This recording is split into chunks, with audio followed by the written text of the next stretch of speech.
piradinha, ela tá maluca, ela tá doidinha.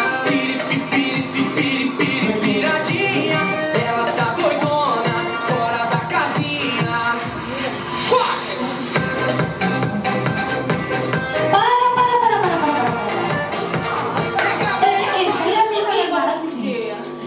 Que isso? Isto aqui é aeróbica na carreira. Nossa, eu já vi isso em outro sítio.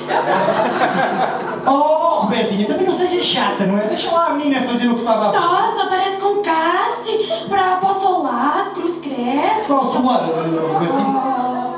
Os laterais. Não, jardim. Está bem, não. Mas, Robertinha, pode ser que os chefes lá do ginásio se lembrem de inventar umas aulas destas lá no ginásio, pá?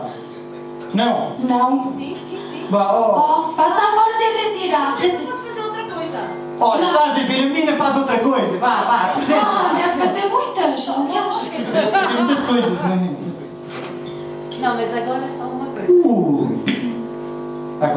Agora é sério, Robertinha, prepara-te. Podes, filha, à vontade, anda lá. Vai lá a música, Landinha.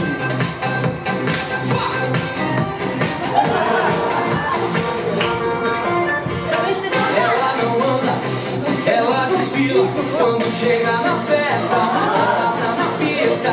A galera olha, todo mundo quer pegar, mas ela tá de boa, querendo dançar.